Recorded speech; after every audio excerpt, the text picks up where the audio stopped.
hører bare fra her I kveld. Lever vi bibelarbeidet, og vi tur vi hunden noen, og nu klokka 9, og man har kvöldet framfyrir seg, så det hva skal man gjøre? Ja, men jeg har vi en bådskap. Jeg har vi en bådskap, og det du døptur vi Heilige Andan og vi elde? Du døptur vi Heilige Andan og vi elde? Det var apostlene. Da ble døptur vi Heilige Andan og vi elde. Matteus 3:11. Johannes døperen sier, vust døypet ikkum vi vattnet til omvendingar, men han som kommer etter meg mektigere enn jeg, hvers skegvar ikke verdigur å bæra. Han skal døypa tikkum vi halka andan og vi elde. Og så hører man menn som ikke døypte vi elde, eller døypte vi halka andan, men tar frelster og tar filter som så, men man tar ikke døpt vi holde andan. Og tar sier at her vi elde her til merker til at Jesus, han kommer døypa søgner vi holde andan, men til avflest du kommer han å blekke I elden. Det ikke det han sier. Han sier han skal døypa tikkun vi holde andan og vi elde. Så at det ikke at være brentur eller nekka at vorst. Det ikke det, men heter han døpur og I Heilige Andan og elde. Han skal døypa tikkun vi halka andan og vi elde. Ja, men når hendte det? Ja, men det vorst du vel. Gjerninger Apostlene 2.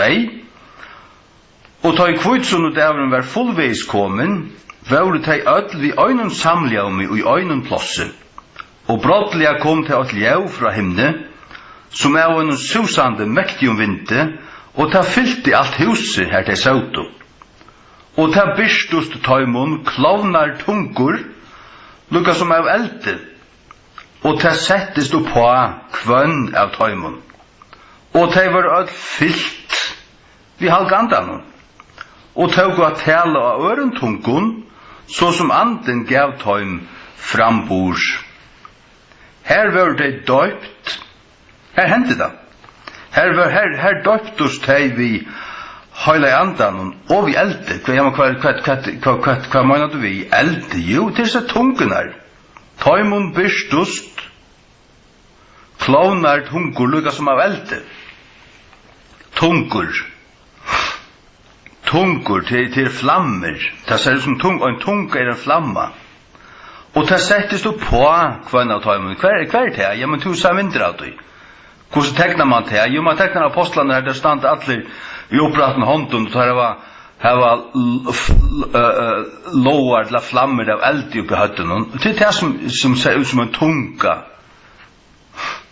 Flamma ser ut som en tunga. Her var det og tar var filter. Og det var alt fyllt.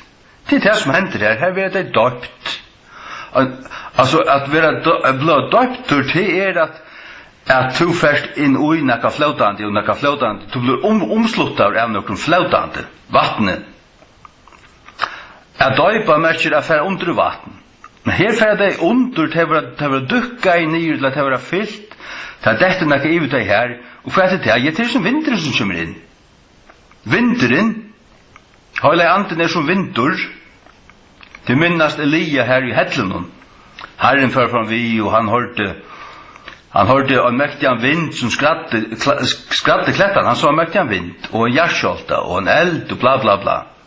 Men Herren var ikke utøy, men det gikk undan Herren. Det var en pastor av Herrens kom, og han kom her.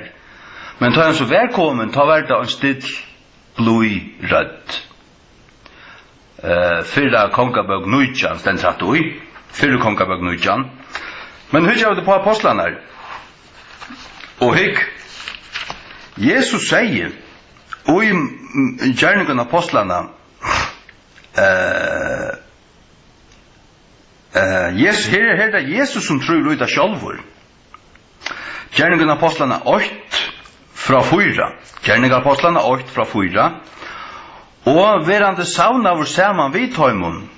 Bei tøymon at tøy skulle ikke færa sted fra Jerusalem, men boja etter 48 fægersins, som, sier han, til det var hørst av meg. Jesus sier tås av etter om etter. Så sier han, til Johannes sannlig døpte vi vattnet, så han vittnar til Johannes, og det var Johannes som i Matteus 3:11 profeterar til at han som skulle komme etter, han skulle døype okkon, vi halga andan og vi elte.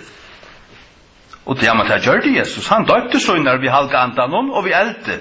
Og nå sier jeg og spyrir til her i kveld, det jo døypter vi halga andan og vi elte? Det måste du feisa. Jeg spyrir det bare. Det var jo hva det jeg har så smakket det. Døypter vi halga andan og vi elte. Til. Og jeg har det i skriftene. Jeg vil ikke finne en annan anda. Og det ikke så løsner at man tar det blant flest og tar fekst og holde andan så ikke må jeg få. Nei, gau, hør meg her. Hvordan jeg vil lære så nei, nå kommer jeg til å lese det her, Gjerningen Apostlene 8:5. Jeg skal ikke fære fram meg selv, jeg skal slappe av. Hygg. Gjerningen 8:5. Til Johannes sannlig døpte vi vattnet, men tid skulle være døpte vi halga andan, ikke men gardeer herfra. Hvordan er gardeer at han da? Tudju det Jesus fer så til himmel, så tar boja og tudju det så kom kvidsundævren, og ta hendi et her. Jeg tar vår alle filter, og ta kom tungur, lukka som av elde, og settust av kvann av tøymon. Av elde! Lukka som av elde. Det skal være lukka som av elde, til at det luktist. Du varst. Ja, men hva det han eldren? Og hvor settes det av høttene sådan? Jo, du varst at vi og Guds år sier til sånne Korint, at vi og løykjer, og vi og tempelhøyde andans, og vi og tar tutsu broarmadjanar, tar tutsu jomfrutnar, tar for ut vi lampun og vi kannon, og tar brendi her. Og disse kannenar som brenner her, der en mynd om madjanar sjálvar. Kannan likame, og lojen heilig anden som skal brenna ui og a tøymon. Og tar vi snakke om olje og alt her, så minnes vi til fra Gamla Testamentet at det var nekka som at ljósastekjen, vi skjei loven her, tar skulle fylle olje og akva en morgon, og der skulle alt tog brenna og ångan tog sløkna. Alt tog brenna og ångan tog sløkna. Prestane skulle fære inn her og rønsa vøytjen og køyra mer olje og sørja for at det brent i alt tog. Ja, men hva er hatt myndu på? Hatt myndu på okkun sjálv, vi som kristen, stamman sjálv, som ganger på en opp etter, til Jesus sjálvur, han som bor i okkun, Kristus i okkun, vevn dårdaren han bor i sunnum falskje, vi andasunnum. Vi andasunnum bor han i sunnum falskje, og vi ser 6 grøynanar ut fra steltjennom, til så grøynanar av vintrennom, som sikva saft, og her som fører olje ut fra stammene, og så skal det brenna. Og her var det loar og vast, loar, og tar skjei loaner og merskje, det er tegnum fæt, hva merskje tar? Halli anden, henne skjei andar gods, som vi leser om i Jesaja 11:2. Henne skjei andar gods, og i oppenberingen i 8. Henne skjei andar gods. Han bor i okkun. Det er ikke skjei andar, men han øyn, men han er 6 fasetter, og så hinn kjente pastren anden sjálfur, så skjei til samans. Det er det. Og han bor i okkun, og han skal fylle okkun, han skal være brennande i okkun dagliga. Men hygg, vi leser om det i 4:15, at 18 av Jesu Kristi opprørsten var han sattur av meira enn Hvordan nekvar brøren sen? Minnes du? Hvordan nekvar var det 120? Nå her sendte 500. Han var sattur av mer enn 500 kvært. Brøren. 500 brøren. Og sen, ta Jesus røys opp. Men han sattur av 500 brøren. Altså, 500, det var den større flokkeren som fyllde honom. Det var 500. Hvis vi snevrar det langer inn, så det 120. Snevrar vi det langer inn, så det 70. Langer inn, så det 12. Langer inn, så det 30. Peter, Markus, Johannes. Men hei, 4:15, vers 6. Etter det var han sattur av omanfyrir 500 brøron og senn. Det vil sija, at Jesus røys opp, han tjekk 40 dager av hjørene, og med han tjekk av hjørene, var han sattur øynafyrna av 500 brøron og senn. Og igjen, ta i kvitsunnen kom, lever så alle disse brødene her døpter vi holde andan og vi elte? Nei, ta hildes ikke nær elte noen disse 500. Hvorst du hvordan jeg var her tilsammans av lovstående ta i eldre fell? Størst 100. Og det 120. Ja, men King James sier også 120. 820. Boja? Gjerninger apostlene 15.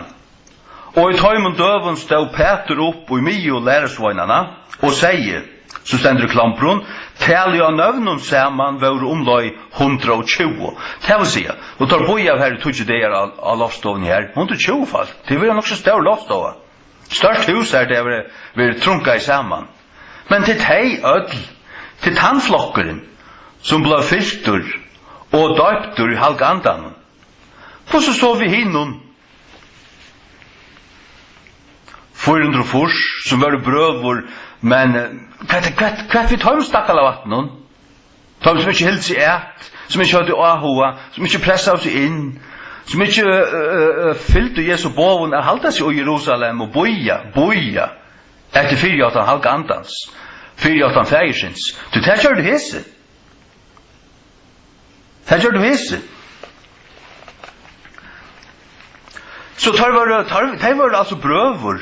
Det sa han opprystan, det sa han krossfestan, og kanskje tro av hans uthelta blod, tro av frelsen, tro av han som sånn gods og som sin frelsere. Og i trunne var du innsikleie, og i trunne ta Jesus seg offres og blod, og holde anden kom, ta trygg vi til at det vil ikke kalla i brøver for jantje. Men det kalla i brøver, hadde fyllt Jesus og hilde det av frem og trunne av han, så var det i brøver. Og det ble jo i varsen døpt og sånt. Men var det ødel døpt og fyllt vi halde andan, hadde ødel flammer av noen? Nei, åpenbart ikke. Ikke de som ikke søkte han og boi av etter her av loftstovene. Av loftstovene. Det er det som jeg vil komme til. Hever du søkt herran av tunne loftstovegane? Hever du stankt tutt kammer? Du færen innar i kjemmetuna? Og stankt horena? Og bi av knøven her? Og bi herran? Bei fyllt til og givet der flammo at du tøtt? Hever du gjørst det? Jeg gjør det til 2003. Fra mai måned til august. Kvann dag kom han fra arbeid for opp på kameret, og gjør det ikke annet enn at sitte i kameret og bia og lese Bibelene inntil for sang. 4-5 timer hvert øyneste åkvalt. Jeg søkte herren, pressa i min til herren og be han om at fylla med vi høyla i andans kraft og elde. Og til kom. 24. august, og et leierkvalt. Jeg mener det var 24. august, 2003. Du kan hitte en kalender hvis du vilt. Altså, nu slår ikke det bare ut bare fra høtten som her. Altså, jeg halte det var 24. august. Jeg stod utenfor det. At leierkvall, det var stjøtten og klart, godt vevor. Og jeg var ikke la fire sånn her, jeg var ferdig røytja. Men det var ikke nekk, men det var så som jeg og min vøyke stod og gjør det kvart da. Men som stod at nå leie av, kanskje en vik, jeg hadde en vik og sånt, nei, jeg ber, og så knappt jeg høyre en rød som sier, hikk opp til min. Og jeg blett sigaretten ur håndene, og så hikk jeg opp etter. Og han så sier han, lett hendene opp, og jeg lett hendene opp, og hukte opp etter, og blundet jeg. Gjennom 2-3 sekunder, så lente jeg akkurat om hun høtte, akkurat som en større svimjebølter av kraft, som kom av høtte, men så kom det inn, og det kom inn i meg etter, og det var høyt, og det kom ned, og det fylte bøtjen, det var bostad i bøtjen, og så fylte, så da det kom inn, så flømte det ut, og det var streimar ut, opp på kjøkken kroppen, og ut kjøkken armene. Og hendene ble elektriske, eller faktisk høytere brennende, altså. Brennende. Og jeg helt hendene sånn åpner, og så hittar jeg nyer, og hittar på hendene, og flyt i ære håndene, og pikkle sinter, så føler jeg det i hinner i håndene. Flott i hina håndene, så følte det hinare. Til streimerne var kommet inn i min bok, og han flømte ut, utgjøkken hendene var elektriske, alle som var og det flømte ur hånd, ur i hånd. Det ble elektriske, alle som var. Elektriske, alle som var. Ja, du kan si elektriske, hva det for noe? Jeg vet ikke Guds kraft. Guds kraft. Og hva det det? Ja, men til høylig andans fytling og eldur. Det akkurat kom inn, og det var akkurat som eldur, og det var en fytling her, og ja, men hva skal du være vissrut til feksta fra Jesus? Ja, men hva sikkert en tryggvande flest med vår, søkte Jesus, og tror ikke fyra tømmer om dagen, og tror ikke mannar, og be han fytla med, og her hendte det. Her hendte det. Og så gjerne har vi haft en særlig kraft av mun høtte, som høyt, og det kjennes som, man røyner å lyse at det som lekstet, men det er som eldur, og det på høtten. Og det særlig størst hvis man fastar en det, eller ber mer tungen, pressar sin til herren, for tull opp, og søker her, ordentlig tror i hans rakappa, og bier, så styrsna det. Ja. Ja, men det kraft. Ja, men han sier det her i Gjerningen av Apostlene 8:8. Men tid skulle få kvært kraft. Og hva skal kraft ikke bare et år i Bibelen. Da det stender kraft her, så det kraft. Til at du kan få til kraftene.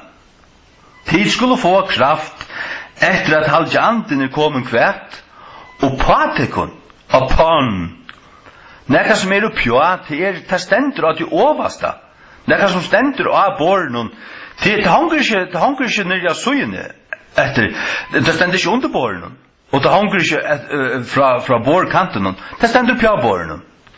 Ja, men så stender det overst. Stender akkurat oppjå av tætsjen, så det på tætsjen.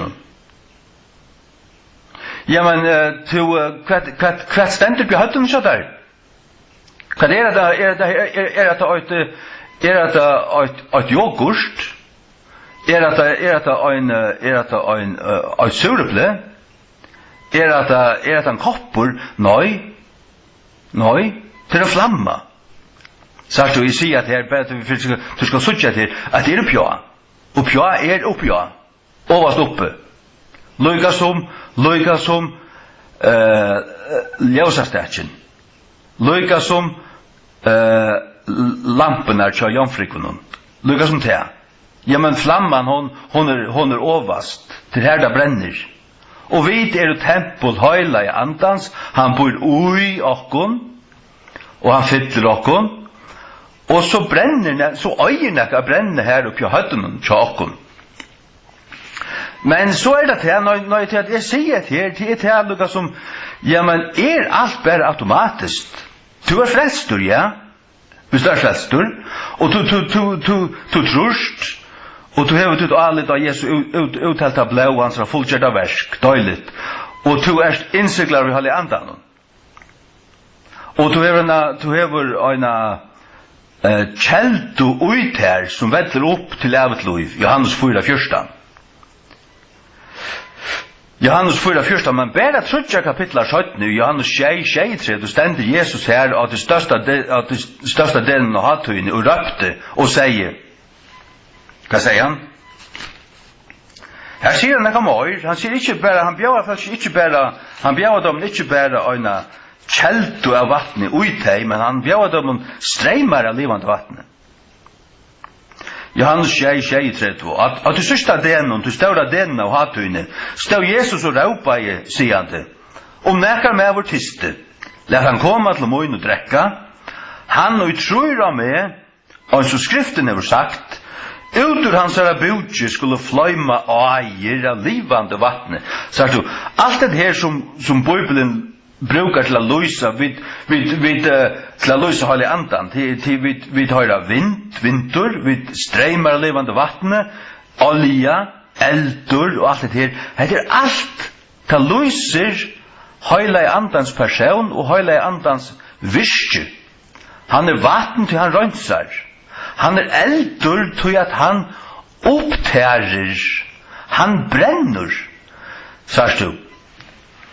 Vi skulle offre okkara likam til Guds, og et gode honalit, eller et gautætjelit, og høstjelit offer. Vi skulle offre det. Og tar vi offre det, så det nekka som dør her. Vi offre okkara okkun sjálv, og så gjør vi gode rett til at drepa onkur ting, rutta onkur ting ut. At dei, altså vi døyrsna gjør det sjálv, at dei okkar jæresko limer, dei okkar egna og finna letta god, fylla okkun og livo i okkun. Halleluja. Skulle fløyma eier av livande vattnet, ja, men hetta tala i han andan, som tar, som sikkert han skulle møtteka, for at halvtje anden var ikkje en given, av til at Jesus var ikkje en durmøtter. Vi vet at det. Han sier til etukna gagni at jeg færre borstu, til at færre borstu, så skal bia fjæren, han skal senda okkaran, heilig andan, han skal være tjatikun alltid. Og det etukna gagni. Og heilig anden Jesu ande, færsens ande, men han òsne 3 personer, 3 ånden, så 3 ånden sånn saman voven, til ein god, ikkje trutje god der, men trutje personer. Heilig anden sin egne personer, men han vittnar om Jesus. Men han god. Han god. Halleluja. Og han bor ui okkon. Ui okkon. Og du frelst, så du innsiklaver. Du ikke frelst, du er ikke fri ved god, du er ikke frelst så vidt så, utan så at heile anden bor ut der, utan så at du hever anda Krists. Rom 8. Rom 8 nudjo. Rom 8 nudjo. Men tid ikke i kjøtten, men i andan. Så veri at Guds ande dvöljist utikon. Nu, nekka mevor hev ikkje anda Krists, ta han sjøyna hansara. Så hev du anda, du øyna hansara, kunne vi sia. Vars du, og du øyna hansara, så hev du heilig andan. Og du innsiklaver. Han bor ut der, han bor i hjertan. Du innsiklaver til endurløysingar dagen, Efesus 8:13. Og kvantid døysen lito, etter at det har du sannlagsåret, glede bådskap frelsutikere, og i kvarjon øysene, etter at de tro, tid var innsikleier, vi innan heilige anda av 4:8. Da var det innsikla. Et innsikle, han ble lagt til nojakon, hver inn i okra hjärsta. Hvor sier du hjärsta? Jo, kom til Rom 5. Et kjære stendur. Rom 5:5. Og vevn gjør ikke til skammar, til at kærløgje Guds heltur ut omkring og i okkara hjørstun, vi halga andanon, som okkun given. Kærløgje Guds heltur ut omkring og i okkara hjørstun, vi halga andanon, til å si, og vi til at halga anden bor i okkara hjørstun, Guds kærløgje òsne heltur ut omkring og i okkara hjørstun. Han bor i okkon, vi halga andan. Så halga anden, sjån fleste mennesker bor halga anden ui hjertan. Lika som Guds dörd bor inn ut i aller høyligasta ui tabernaklen og Salomons templen, Det var til at det innasta fyrkanta kamar her som høvdspresten får øyne for måre, og det kamar til ante, det innasta ut der, og her stod sottmalørsken, her skulle blåi avslettast, og blåi, Jesu blåi avslett av okkara gjørstu. Halleluja. Avslett av okkara gjørstu. Halleluja. Halleluja. Ja. Og sattmalørsen stod her, og inni i sattmalørsen var Guds lov til tutsi bøyene, og Hebreabrev 28, eller 8-20, sier til at han vil rita sønne på av hjertet halvur av kjøttet. Vi har Guds lov og akkurat hjertet. Det er ikke støyntalvur i akkurat høtten, det er ikke en hemmar i akkurat høtten, men vi har akkurat hjertet, du vil elska god frivillige av hjertet, og vilja halta hans vilja, gjøre hans vilja. Liv hans vilja. Og til parster av tog, jeg tar sast vidt at du Guds barn og gonger i andan, så vil du halta, så helder du Guds på. Størst, ja, det er ikke at du synder fru, du synder av først, men du vil det ikke. Men til at du bæst på holde vil alltid være her, til du har tver naturer, du har det gamla menneska, og du har det nudja menneska, det endefødda menneska, og daglig måste du velge at gjøre det gamla menneska, avklede det gamla og velja, nu gengi andan, nu er nudja det, takk herri for nudja det, fyll meg herri vid din kraft, rus opp sterkrumar i det herri Jesus, fyll meg, og gjemma vinduseklen og løy meg fram etter, og dekka meg verme, og la meg liva for til det. Det blir jeg kvantan øynasta det. Kvanta, gjemma sjálvande, gjør ikke det? Ja, det er nekka som jeg må gjøre, det er nekka som anden krever av meg. 4 Peter 8:2, utvalder samsværende vi fyrirvitan Guds fægers, jøgnun halkan av andanon, ætlutne og avsletting av blaue Jesu Kristus. Avsletting av blaue Jesu Kristus. Halleluja. Halleluja. Det er underfullt her da. Halt rævliga godt.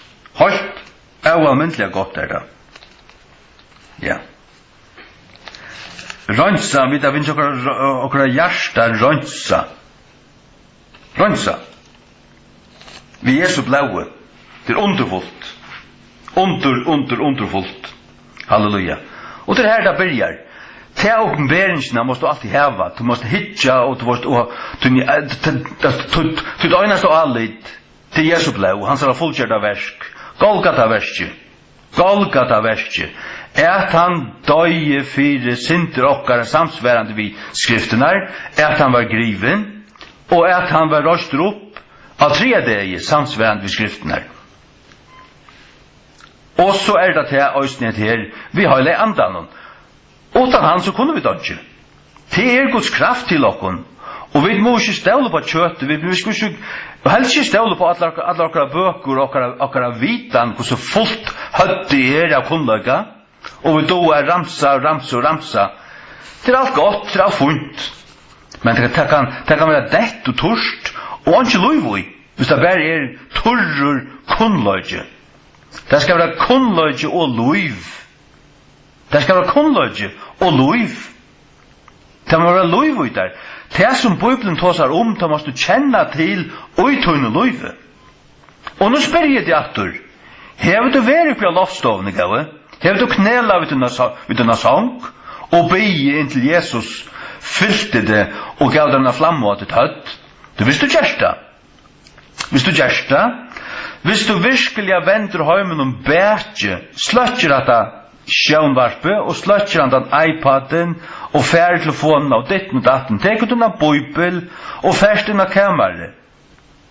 Hever bare leselampene her, du leser stål, og du leser ikke alle mulige ære bøker, nei, du leser bøyblene pløyer han sjakken atter, og byr, og byr inntil du farst, så farst du. Og ta du farst, så ikke at teka feil av, tu erst ta filter. Det snedje er til at jeg fortalte her hvordan jeg fikk elden, men en måned åren at her, og 2003, da jeg ble endre noen tjauer, så ble jeg begynt til å ha et husmøte her i Ronavik. Det var helt arves i Øysene, det var altså, her hendte jeg akkurat, men det var en fytling av vattnet. Ta opplevde jeg vatten. Altså, det ble bare øst om man er med av vattnet. Ta jeg sier ammen og sette meg nyer. Jeg vet ikke. Hva taler jeg om? Jeg taler om sattmalen og Jesu blod. Jeg taler om Jesu blod. Og tjøkken gamla testamentet, ditten, datten, alle de profetiske myndene, og det ligger inn i heimasynet av meg. Akkurat han taler. Husmøte. Hvis du fører til heimasynet av meg, FKJFO og skriver husmøte, så finner du akkurat om Jesu blod. Husmøte om Jesu blod. Det er jeg her. Og da jeg setter meg nyer, jeg setter meg nyer bare å takke i prysa i herren, bare stålen her. Og så kom nyer i høtte og nyer ui kroppen, altså vatten. Det følte som i stedet under under bruso, men vatten kom ui med. Og jeg ble bare filter, og jeg følte meg så vaska igjen og så rønt seg igjen. Og det som jeg følte i andan, men jeg følte det altså, jeg følte det i andan, men jeg følte det også, jeg følte det så sterkt, at jeg følte det også, jeg vet ikke om man skal si salarlig eller like, jeg følte det vi atler med nervero, under vattnet. Det var også vattnet i meg.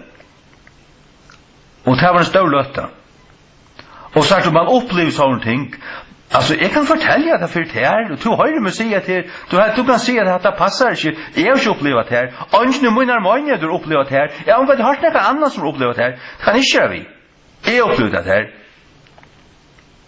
Og det var vatten.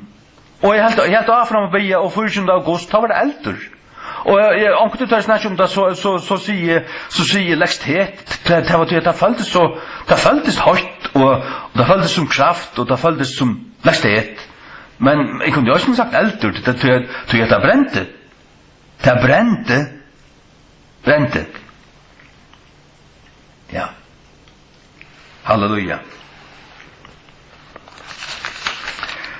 Ja. Og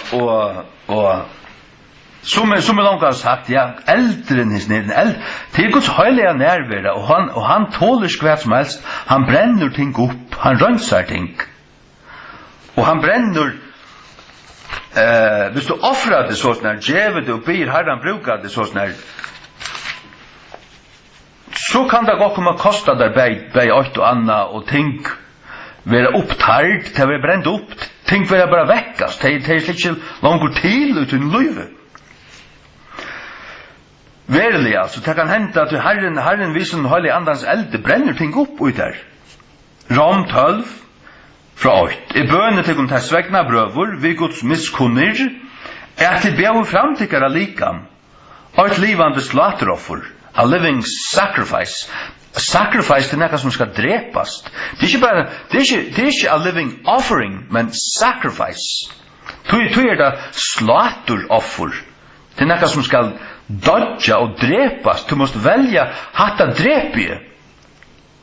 Og det er så dropslitt. Men det er hva det er. Men det er i andan. Det er nekka som dør ut her. Til et gamla menneska. Den personen til øyne for varst. Han vil ikke til mer. Du vil ikke langt den samme. Du kommer å liva for andre ahua mal. Du kommer til en annen drivkraft, til en annen elder, til en annen motor, til andre ting som driver det.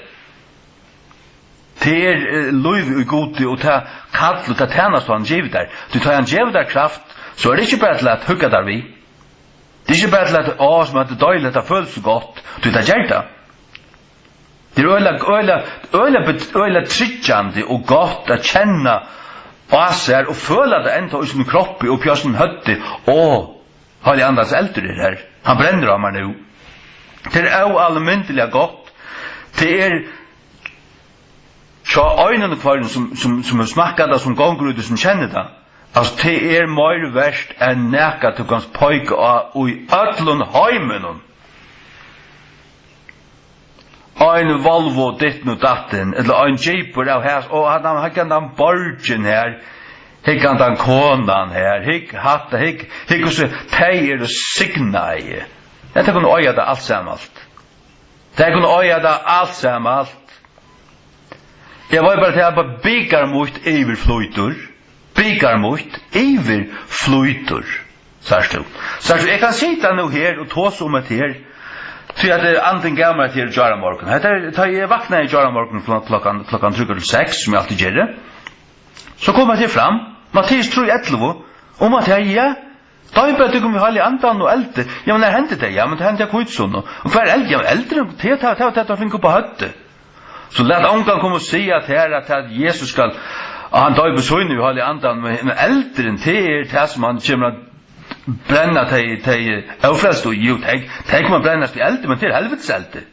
Til han ikke daupor. Nei, han skal døypa tikkun. Vi heile andan og elde.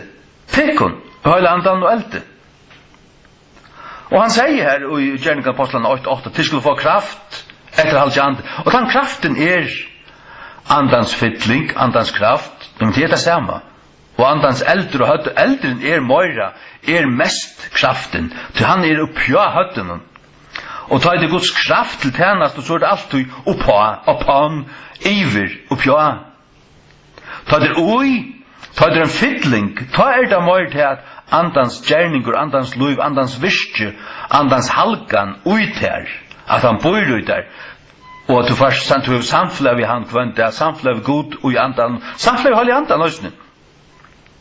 Han bor ut der, men tar han at her, evet her, så det til tjenest. Alltid har du sagt i Gamla testamentet, at profetene profeterer av testamentet, og ta kom ande Guds iver, the spirit of God came upon han, og han profeterer upon. Ja. Øysten tar Jesus vær akkurat døptur, han vært først der av Satan 40 at han kom atter inn i Galilei i kraft andan, så fører han inn i synagogen av sabbaten, og hon var finnet bok Isaias profet, og han les ante Herrans Guds kvært oppgivet mer, oppgjør mer, upon me, til han var salva med. Og her begynner hans tjeneste og i kraft. Her var han filter, men han var ikke bare filter, han ble filter. Men så skulle han rensa, så skulle han røynast og sikra. Ja, men han sikra det visste vi, det vet han kunne, Satan kunne ikke vinne av Jesus. Til Jesus han sterkare, og Satan måtte vurja fra honom. Og han sikra Satan, han kunne komme han, for jeg sikra Satan, for jeg vinna til atter som den fyrre Adam miste. Så kom en sånn i Adam, Jesus Kristus, og han vann. Han ble frøst av akkurat lykka som, trutjaferer i Matteus 4 sier djevene vi Jesus skriva stendur. Han frøstar han vi egnala list, halsens list og lufsens tramplete. Egnala list, halsens list og lufsens tramplete. Til det trutja frøstingene her. Som standa i 1. Johannes 2, 15-16. Og til det trutja frøstingene øysene som Adam og Eva ble frøsta i vi. Av trænen. Det så godt ut. Det gav vist dem. Og det var godt til matna. Halsens list, egnana list så godt ut. Og det gav vist dem til lufsens tramplete. Stoltløyge. Færre kom og lær. Færre og skola og tjej og blevet en doktor. Og så du høgt ut ting. Han teologer, altså. Teologer. Og så han så skrøtturdur, og han veit ikke sjálfur, det bare det som han vil lise. Han skiljer ikke sammenheng i andan, han øyrer ikke andan. Vi kan nytta det ta, ikke øyte et øynast av etter. Hadde det? Han dansta til. Nei, du måst, jeg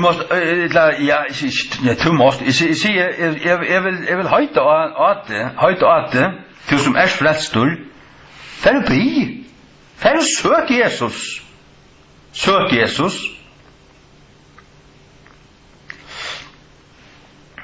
Det var en vetching i Hebriden. Nei, ja, og i Wales, og i første 1904, 5, 6, 6 her, og helt fram til første Hansberg, her var en som at Ewan, en unge med 3 år gammal, og han ble så øyelig bønnermenneske, og bare, du vet, han bare ber. Og så ber jeg god av vidtjan, hver natt, fra klokken 2 til 4. Han god kom inn, han luste, og han satt opp i sånne, og god taler vi, han taler fyrrøkeren, og rønse han, fylte han, ditten, datten. Han fortalte det, du vet, man hevet det fra honom. Og så, at han av seg tog, så sendte god han ut, av vittna, og så ber han halda møter, alle stand her som han kom, det kom bare eldre i alle stand. Det kom vetjing. Årsak av øynemanne som hei samband, som hei, ja, men hvordan kom det der? Ja, men til han presset seg inn. Han gav seg tog. Han bøya, ja, men til bøya oppi av lovstoven ut tog og der. Og det er ikke bare at han tog og der når til bøya av her. Men også det fjørte der, Arjen Jesus for vært ikke opp, så Jack han tar av middelen. Hva er det det av gjørst da? Det hils innandora. Hva er det det var bi og snakka og knappt så var Jesus her atter. Nu var han atter her. Nu sa det han her. Det sa han flere for her. Og så setter han dem stevn og olivenfjallen, og han tar for nian her, og han tar sjåan litt han opp til Limens, og han bedder boja i Jerusalem inntil det ble uilatt en kraft fra de høa. Kraft fra de høa. Kraft fra de høa. Er det uilatt en kraft fra de høa? Det kanst du godt være. Og du bjør ikke blå pins for å bli det. Du kan være hvert som helst anna.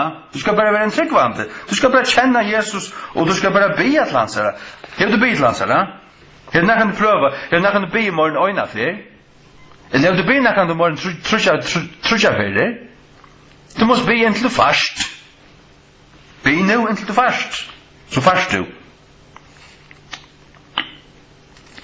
Lukas 24.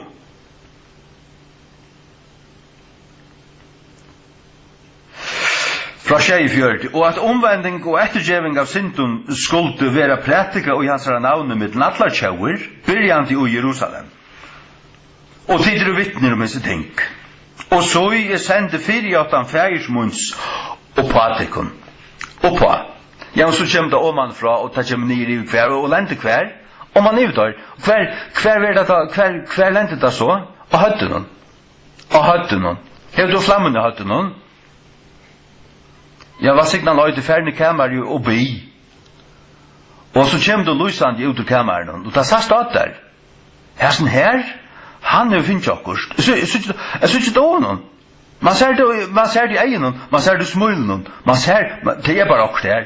Det er helt arbeidsvis her, personen her. Først så spyr han kvui til Jesus. Nei, ja, men jeg kjenner nek tryggvande, ja, men du er akkurat helt anna. Ikke helt annet, men du er nekka mår. Det er satt mår rart der. Jeg minnes det enn, og 2003, jeg før av møte inn i Glivra Misjonshuset. Jeg skulle anker med over til, anker kjente meg, anker, ikke kjente, jeg visste ikke. Og med over skulle tale her. Og med over som det er rundt av landet, og han ble så forfyllt og stolt ur ditten, da han bor i Danmark. Og han skulle tale her, og jeg var akkurat på natt i Osland, jeg var akkurat endernutjauer. Jeg sitter så fremalig i salen, venter meg ved, og sutt altså deg, og religiøs, og støynrund og anlitne. Anken eldur, ikke en flamme av loivet av glede, et eller annet neka som helst. Så sutt jeg en mann, nok så langt atter i salen. Og det var ikke det at han var så ekstremt, han sa jeg sett ikke i ekstase her, jeg så at ljøsiven. Jeg sa det i andan. Jeg sa det i andan og sa det i anliten. Det er akkurat som vi Moses. Det er anlit i den skøyen. Og så sier det, og så ganger møtet fram at nå sier det, nå skal han komme på tala. Jons Marsten Olsen. Og jeg venter meg vi, og nå fyrer jeg med over frem, nå det han som jeg ser, jeg venter meg vi, jeg hukte på en halvfjers anlitt, og jeg så en mann som luste vid Guds anda, og han fører frem, og han taler om anda, eller han taler om Elia, og han taler om god Elia, som Elia kjente og fylte og hørte fra og akta og som han ber til, og som sværer og som han atter ber til, og som han atter sværer og som han levde sammen vi. Elia var med om det sommerkåren som vit. Sommerkåren som vit, og han ber til bøn at det ikke skulle regne, og det regner ikke 3,5 år. Og 3 år. Og han ber atter, og himmelen gav regnet så ut i Jørgenberg grøy i syna. Og det var en så fantastisk tale. Men det var ikke til med, men det var helt fantastisk begava med teologer. Takk og god, takk god for at han ikke var en teologer. Hva var måneden? Han kjente god valgsignaver. Ikke bare at han kjente han åtte han. Og god, og mer enn det, god åtte han. Jeg vil heller si det. God åtte han. God åtte han. Øy god til. Eller øy til sjálvan. Øy heimerende. Øy arbeide. Øy familjande. Hva øy til natui? Hva øy til lov? Hva øy til hjärsta? Øy herren til hjärsta. Det spurningeren. Det spurningeren. Så jeg vil det bare lukka som luftesen her point. Bare point ut på sannon. Jeg har jo 2 dyrebære ting som jeg aldri slipper. Aldri slipper. Og jeg tror jeg vil også korste av min bil. Annars så gjerne bilen og lyser Jesus som frelsere. Hins så gjerne bilen og lyser Jesus som en undergjerere. Den grøvande, livande Jesus som en samme gjør i det om evige tøyer. Og som vurst sier av oljefjallen og Arna fører opp, hese tertjen skulle fylja tøymon som tryggva. Tøym som tryggva. Hese tertjen skulle fylja tøymon. Han sier ikke fylja tikkun som tryggva. Han sier ikke fylja tøymon som tryggva og i frumkyrkjene. Han sier tøymon som tryggva. Han sier vi tøyr færdig tid ut om Atlan heim og prætje gledebåskapen. For i kvarenskapen ikke. Og til så kommet til okkon, ta gjerra vi til Jesus gav missionsbøyene. Og så droppar helten, eller morgen helten av kristenhøytene, droppar det som han så sier, hese tersen skulle fylse dem som tryggva. Det sier han også her, oppi av Olivenfjallen. Og vi vet ikke ikke fylse tikkun, så det tryggva ikke, at det kan fylse tikkun. Hvis det ikke trykker at det kan fylse til kun, og at det for okkun det, og at det kan fylse til her, så det korslutavur. Korslutavur, streimen kommer til tøyn. Du av nok av Guds kraft. Forstell at det av nok av Guds kraft. Det rævligt. Gyselig. Det stender om deg i sørste tøy. Her, Paulus skriver det til Timotheus. Det her var skjer av godlig løyga, men det av nok av kraftene. Av nok av kraftene i hånden, altså i godløygan. Men sagt du kraften i godløyga, til øyne til at du blir et hellet menneske, et beande menneske, et menneske som krøtjer det i Jesu kappa, og som begjør, og som heldur, som heldur i Jesu hånd, og som øyer han, og som øyer som Jesus øyer, som Jesus får arbeidet til jøkken og brukt, og som høyrer fra hånden, og som gonger ørende for han, og som gjør hans gjerninger. Det gjør det Peter. Det gjør det Filippus. Det gjør det Stefanus. Det var ikke apostlar. Så snakket det om at det er apostlateknene, og at det bare er for jøtene, og det er vel ikke bare for jøtene. Vi kunne kanskje si at det først og fremst for jødene til at jødene krever tekjen, ja, og grekkene så ikke visdom, ja, grekkene om det, og jødene om det. Tar de det? Men vi leser vurs til i Rom 15, at Paulus heier virka vi andans kraft bæge fra Jerusalem og til Illyricum. Hikk etter hver Illyricum lengt inn i Grekkalandet. Og du leser det atlastan her som han får. Atlastan i Grekkaland, atlastan her som han kom, her kjørte han under. Øsni av Malta. Det var ikke bare jøder han tante vi tog. Ikke bare jøden han tante vi tog. Og det var ikke bare apostlar som gjørdes tingene. Filippus og Stefanus. Gjerningar apostlarna 6:8 og 8:6. Altså vil jeg nevnt det minnast. 6:8 og 8:6. Hetta minnast det søyan 2003. For jeg satt inn i kameran og anden lærte meg. Anden lærte meg nesten alt da. Det er nesten ikke som i øye det som han ikke gav meg på 8 år. Hoksa det til. Jeg satt 8 år inn i kameran. Høysen i 18 år det var døpt vi andan. Gjerningar apostlarna 6:8. Og jeg lærer ikke om du ikke trøste på det oppi andan. Ja, men jeg hadde trykker ikke på. Tog det. Det lærer ikke. Det er et problem. Og det er ikke bare at jeg trygg vi åta når jeg øyer det. Du kan ikke takke det frem til øyer det. Du kunne prøve på å finne meg at jeg nok det når det gjør slett ikke. I min deia kropp. Du skal helst bare flekta meg. Du skal helst bare kalla meg bæge ditten og datten, ligge om og sversta meg ut og alt hva du vilt. Det er det. Herren sier det. Gjerningar apostlarna 6:8. Og Stefan, fotler av trygg og kraft, gjør det mykjel under og kraft av versk mittlum fölkje. Stefan, en unge medover her, ikke en apostlen. Og gjerningar apostlarna 8:6, hatt det var 6:8 når det 8:6, nevnt av minnast. Og fölkje vi øynene samlige og gav gater etter tøymen tingene som Filippus talaje, høyrande og suttjande kraftar verkene som han gjør det, da han får om til Samario. Hese tingene henta og det, det henta og det. Reinar Bonke, han ferast Afrika atter fram, opp og nyer her, ut i 8 egg, ja, ut i kvann krauk her,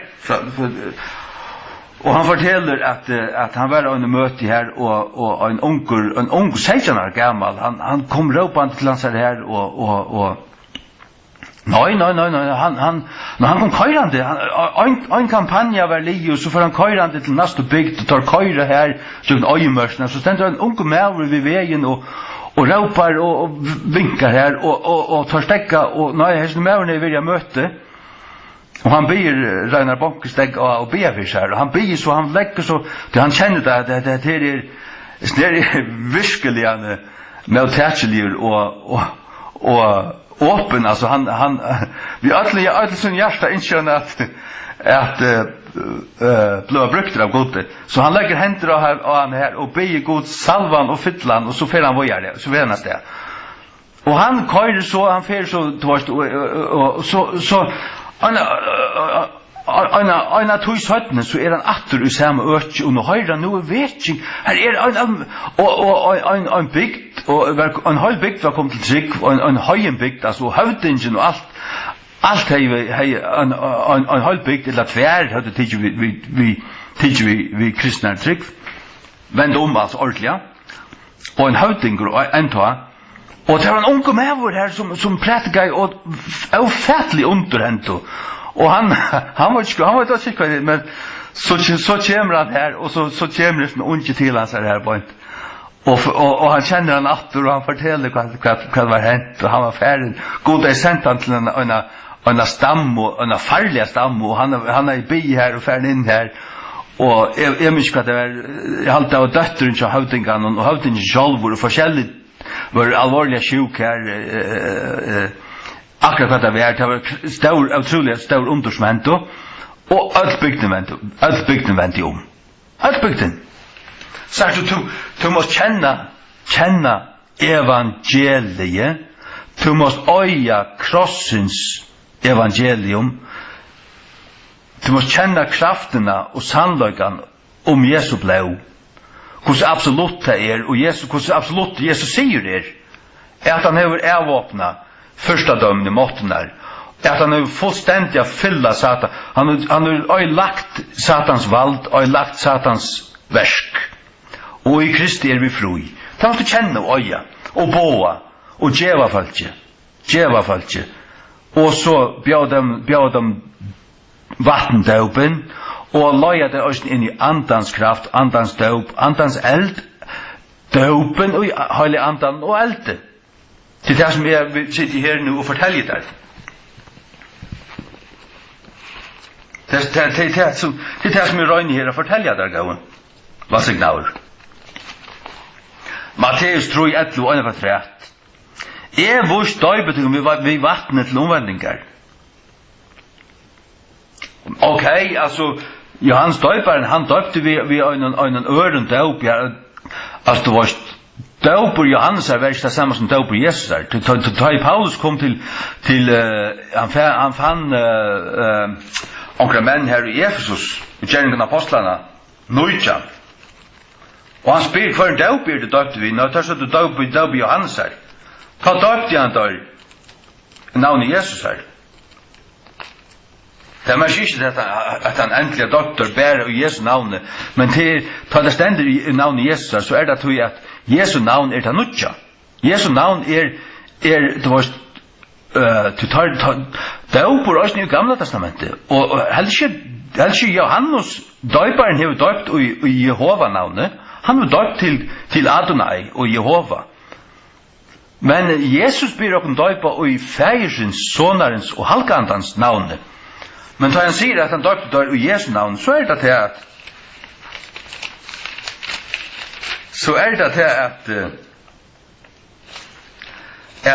at Jesu navn er det nødja og i samband med døp. Det er det som kommer til at jeg vil nå døypa øysten i Jesu navn.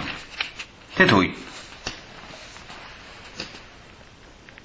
Halleluja. Gjerninger av Apostlene nødja. Og det var også at medan Apollos var i Korint, Paulus, hevande færgjøgner overbrettene, kom til Efesus, og finnande av seg lærersvåner, sier han vittor, heva til tidsi med til halga andan og søgn til tro. Og da skjøtte vi han vidt av ikke mye som hørst, hverst til være nekkar halgur ande. Det er ikke hørst, tar visst du ikke, tar tro ikke. Det er ikke hørst, så kunne du ikke tryggva. Og til det som jeg sier vi til her, at tro som ikke vil hørst, at dette finst. Hvis anden nu leter din eie opp, og du kan forbinda Matteus 3:11 vi Gjerninger av Apostlene 2:2. Forbind det som hendte av Kvitsundet, at det ble fyllt i Hellige Andan, og at det finner gående tungo av eld og altså tødd. Forbind det vi det som Johannes døyperen sier om Jesus, han skulle døypa der i Hellige Andan og eld. Så måste du spørre deg selv, har vi det? Øye det? Kjenner jeg det? Du kan kjenne det. Det er tukt, men du måste trykva av det. Du måste trykva at det er til, og at det er til tøyen. Ja, men så kan du be til han Jesus, som du langt kjenner og øyer. Da jeg sier han Jesus, så er det altså Jesus, Herren Jesus Krist, han øyne sanna, be til hans herre. Be han som døyper i Hellige Andan og elde, døyper til vi Hellige Andan og elde. Du vet, det er jo tusendavis av mennesker som kunne vittne at dette vurst er til i det. Det er vurst til i det.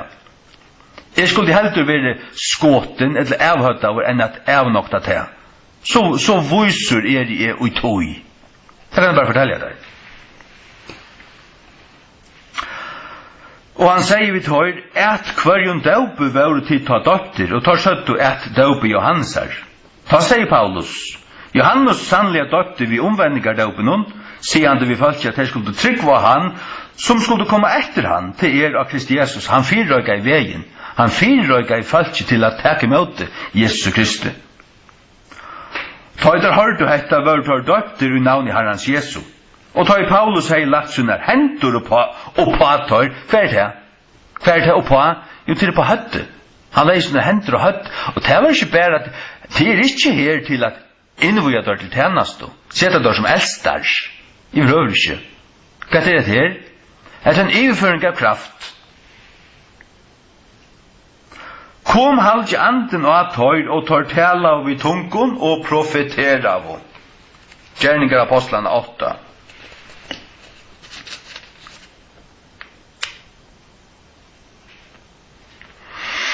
Gärningar apostlarna 8 fra 12. Men ta i teg tro Filippusen, prætikande tingene vi vujande kongadømme Guds og navnet Jesu Krist, våre teg døpt, begge menn og kvinner. Vers 14. Nu tar jeg apostlene som var i Jerusalem, hørte at Samaria hei tidsi vi året Guds, sendte tar tiltøyra Peter og Johannes, kvarger, ta i tøy var kommer om man, bau og fire tøymon, at hei måtte møtteka halgandan.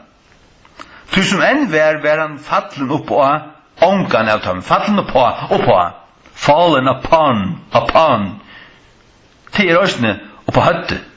Det hadde ikke møtt ikke andans kraft. Fallen oppå ångan av tøymon, øynans at det var døypt i navn i Herrens Jesu, så det hadde ikke vi året noen, det tok vi året Guds, og det var døypt. Men det hadde ikke finnet flammen av sitt høtt.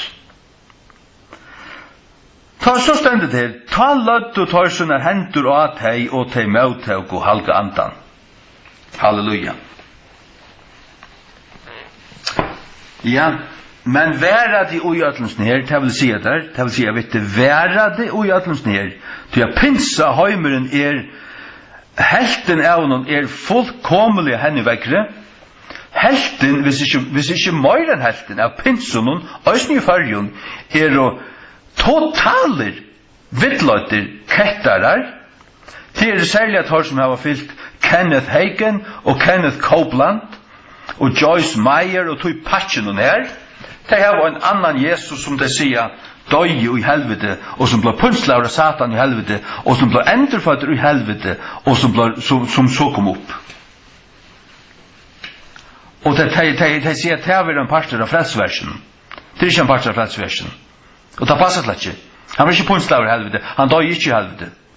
Han løy deian og likamnen, og av krossen sier han til fullgjørst. Og da Paulus minner korintmenn og av gledebåskapen som han prætiker i dømen, så det til at Kristus døy for synder okkar av samsvann skriftene, han var griven, og av tredje deg røys han opp. Og for at han gjør det nere i de lager og parsen gjerrarene, jo, han vittnar for andon som var i varvarslo. Og vi leser her i Lukas 16, at inn i hjørene og hjärsta gjerrarene, han skulle ned i hjärsta gjerrarene, stender i Matteus 12. Matteus 12, 4. Han skulle ned i hjärsta gjerrarene. Og i hjärsta gjerrarene, og det det et størst kammer som heter helvete. Og tja Jesaja stender til at helvete skulle forstørres. Helvete skulle bli større. Til at det imot i at som skulle komme ned der. Men øynafri var helvete tvei kummer. Røyse med Lazarus. Sars du tesen døy i gamla testamentet, de kunne ikke røyse opp og fære bønt til himmels, de bøy av etter Jesu opprøsten, og de røyse opp sammen vi hånden, og de ble gømt i en kamer nere i hjørnet som et paradis. Det et paradis. Ja. Ja. Men nu paradis oppe i himmelen. Nu paradis oppe i himmelen. Sars du, ta i det leser om røykamann Lazarus, så stendet her til var en djegv i middelen. Det stendet ikke til at annar lengt her nere og henne lengt her oppe. Hvis det en djegv i middelen for parster, så det av plan og nivå. Det av samme støy som må hatt, men her en djegv så det ikke kunne komme kvært, ikke kunne komme iver om. Det stendet der, Lukas 16. Ikke kunne, så at angel som vil komme herifra i rom her kan komme, og eller kan komme herifra i rom til dikken. Det stender der. Så tar dere plan og nivå. Lær Guds år til alle for seg kjolten klotte. Trykk for Guds året.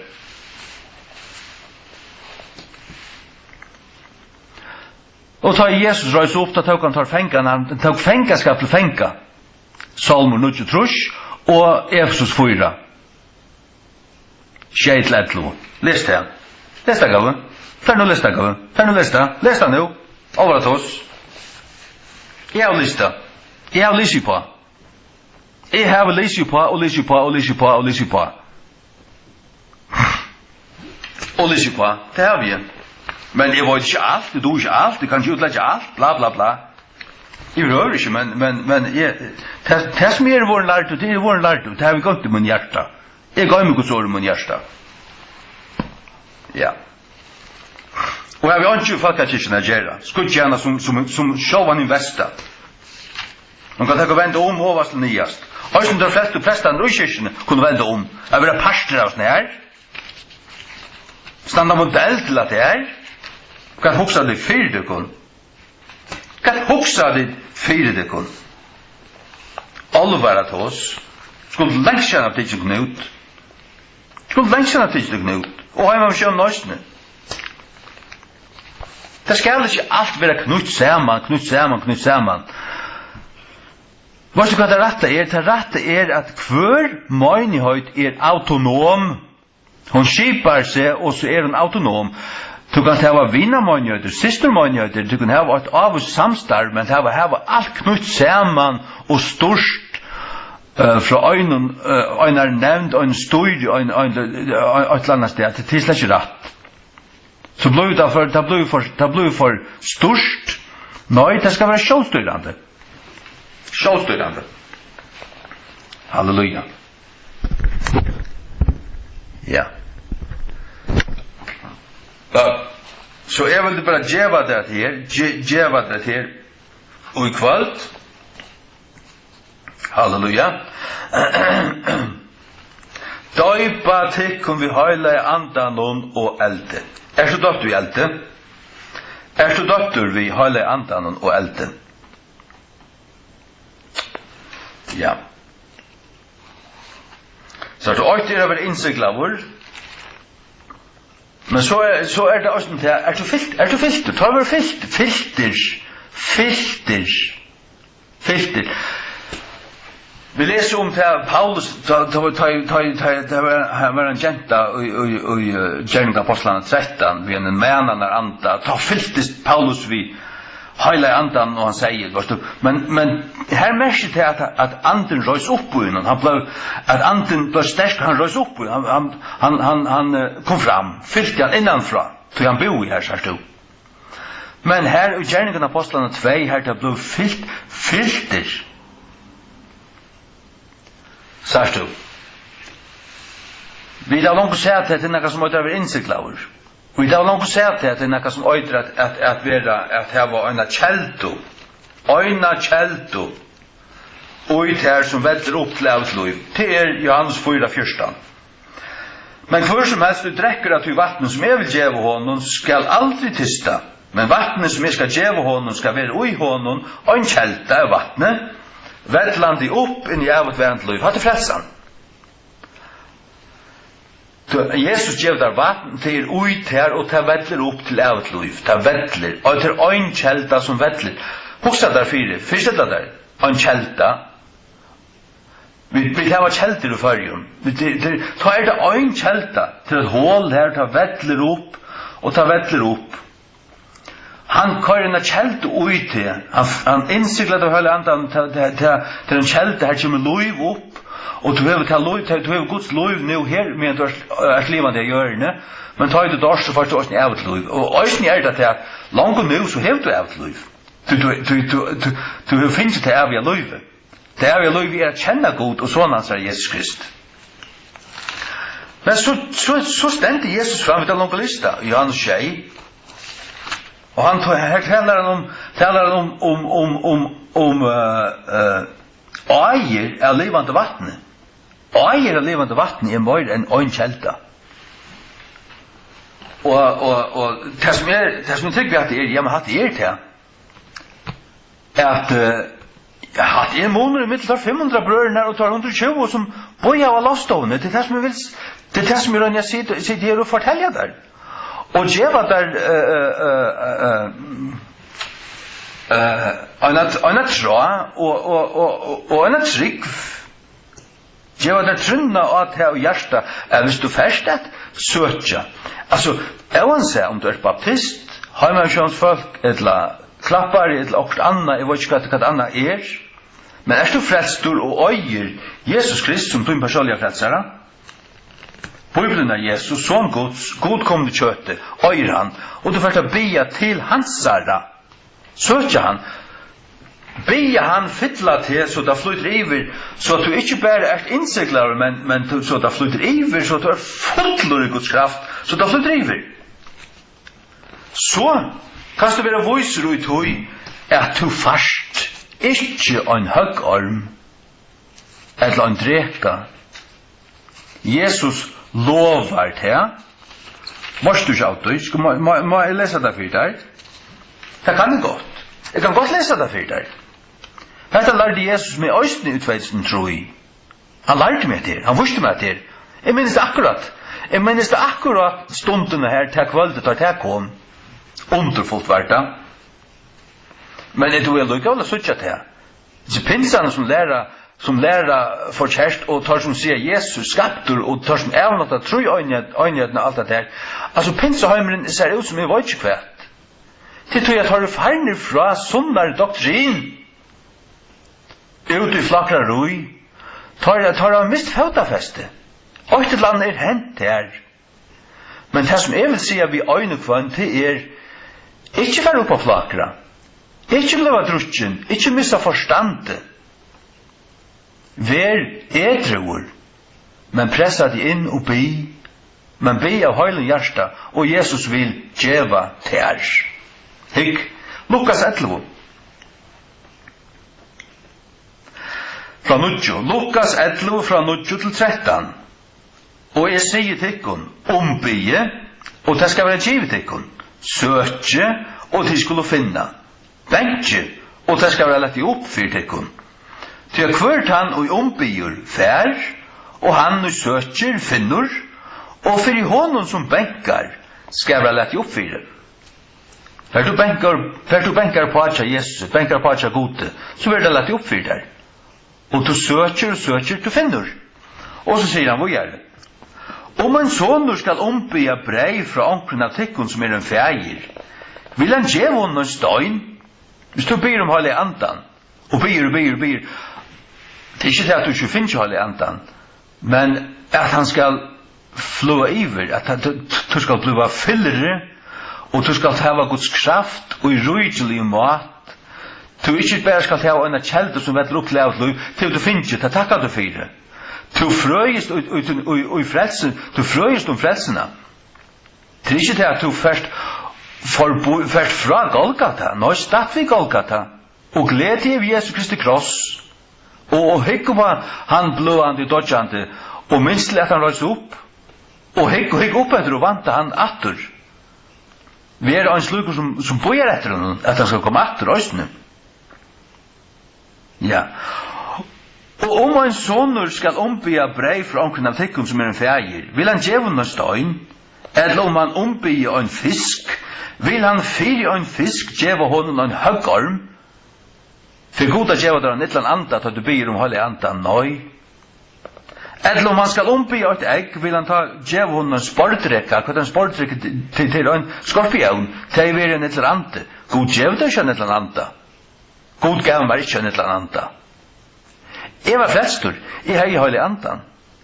Jeg ber ut så manar om at Jesus måtte fylla meg. Han fyllte meg først ur vattnet, og så gav han meg eld om et hødd. Og det hendte kvarsen det var en mann i middelen her.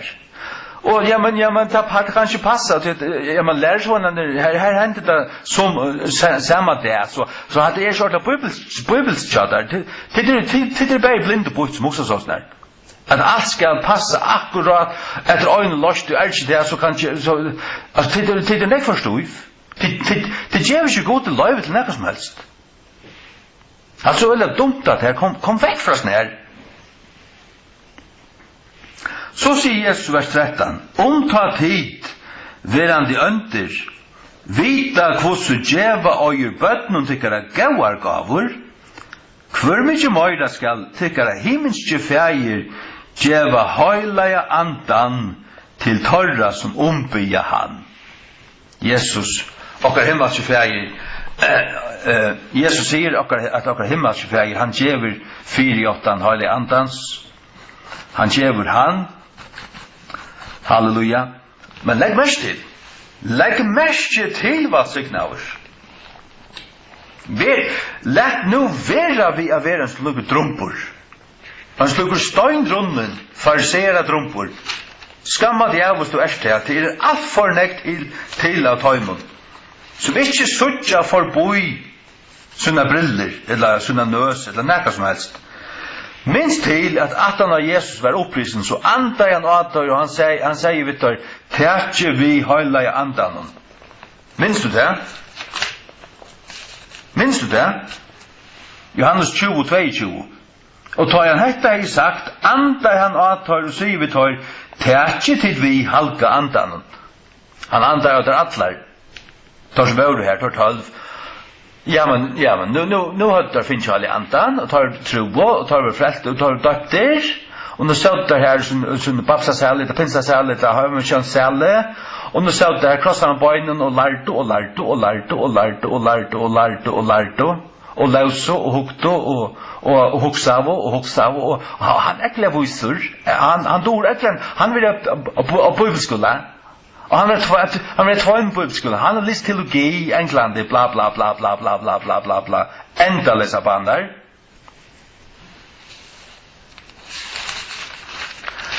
Tar høtt og holde andan. Tar var innsikleir. Han er andater her. Han var risen opp her. Han lukka vel boi av det her, tog ikke det her. Og ta det der fyllt, og ta fingrarna flamme og sitt høtt. Som hvis han 16 år gammal i Afrika. Han var tryggvande, han var frelstur. Men han er unga kraft. Men så var han ikke vakna ui noen, og han fører til en avsam mann som kunne bea for noen her, som var Reinar Bakke. Og det det samme som Paulus gjør i Efesus, og som Peter og Johannes gjør i Samario. Lad du hendra dem, og bau for dem. Og bau for dem. Og alle andre kom. Og så så ta jeg bæ og tvetsen tror ta le ungen hendra meg. Jeg bæ bare til Jesus. Men han taler til dem, hegg opp, åpne hendene, og ta kom eldre ned i meg. Det samme kan hende for teg av. Og ta be om, og ta for be om, er det be om at du åpner egene av du som høyre lustar, at han må sette seg inn i sin bibel, først King James, Kordal og Victor Skrell, og åpne den av først King James, og les. Og les ordentligt, og be ordentligt. Og be inntil du fast, så fast du fast vust. Halleluja. Herre, takk at du vil tala, du vil dreia, du vil kalla, og du vil sværa. Og du vil gjøre dem en brei, du vil gjøre dem hele andan, så da flytter iver, du vil fytla, og du vil gjøre dem flammåter høtt. Og i Jesu navnet. Amen.